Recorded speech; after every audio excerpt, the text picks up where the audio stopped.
Hello friends. आज की इस वीडियो में हम लोग पिट्स इंडिया एक्ट 1784 के ड्रॉबैक्स को पढ़ेंगे, जिसने ब्रिटिश ईस्ट इंडिया कंपनी के कंट्रोल से रिलेटेड बहुत ही मेजर चेंजेस किए थे। एक्चुअली बात यह है कि 1783 तक ब्रिटिश ईस्ट इंडिया कंपनी के पॉलिटिकल अफेयर्स और कमर्शियल अफेयर्स से रिलेटेड पॉलिसीज़ बनाने की जिम्मेदारी कोर्ट ऑफ डायरेक्टर्स की थी।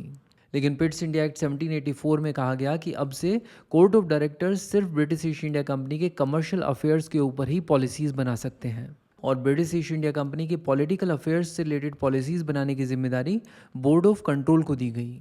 और कहा गया कि ये board of control British crown के बिहाफ पर ब्रिटिश ईस्ट इंडिया कंपनी के पॉलिटिकल अफेयर्स से रिलेटेड पॉलिसीज़ बनाएगी।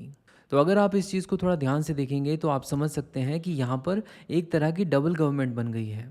बेसिकली यहाँ पर दो गवर्निंग बॉडीज़ बन गई हैं। ब्रिटिश ईस्ट इंडिया कंपनी की पॉलिटिकल अफेयर्स से रिलेटेड पूरी की पूरी पावर्स बोर्ड ऑफ कंट्रोल को दे दी गई है, और ब्रिटिश ईस्ट इंडिया कंपनी की कमर्शियल अफेयर्स से रिलेटेड पूरी की पूरी पावर कोर्ट ऑफ डायरेक्टर्स को दे दी गई है।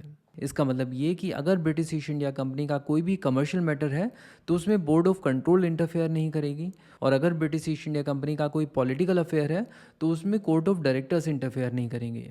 लेकिन प्रॉब्लम ये है कि ब्रिटिश ईस्ट इंडिया कंपनी को इंडिया में ऐसे बहुत सारे मैटर्स से डील करना पड़ रहा था जो कि कमर्शियल भी थे और साथ ही साथ पॉलिटिकल भी। फॉर एग्जांपल अगर हम लोग बात करें रेवेन्यू कलेक्शन की, तो सुनने में ये मैटर कमर्शियल लगता है, लेकिन रेवेन्यू कलेक्शन प्रोविंशियल एडमिनिस्ट्रेशन से रिलेटेड है, यानी ये मैटर पॉलिटिकल भी है।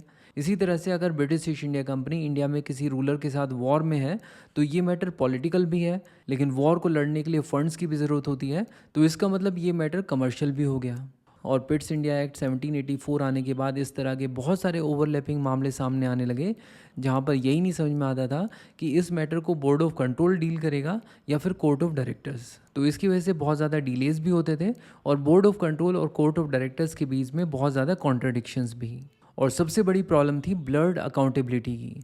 कहने का मतलब ये कि अगर कोई पॉलिसी बनाई गई और वो पॉलिसी फेल हो जाती है तो उस पॉलिसी के फेल होने की जिम्मेदारी ना तो बोर्ड ऑफ कंट्रोल लेता था, ना कोर्ट ऑफ डायरेक्टर्स। दोनों के दोनों एक दूसरे को ही ब्लेम कर देते थे, और इसीलिए ब्रिटिश पार्लियामेंट भी कंफ्यूज थी कि भाई किसको अकाउंटेबल ठहराएं हैं। तो आप कह सकते हैं कि पिट्स इंडिया एक्ट 1784 का ये एक बहुत ही बड़ा कॉन्स्टिट्यूशनल डिफेक्ट था। यूपीएससी के लिए इंडिया की हिस्ट्री, इंडियन पॉलिटी और इंडियन इकोनॉमी को डिटेल में कवर करने के लिए बुक्स दावा की प्लेलिस्ट को फॉलो कीजिए। Thank you so much for watching and supporting books दावा।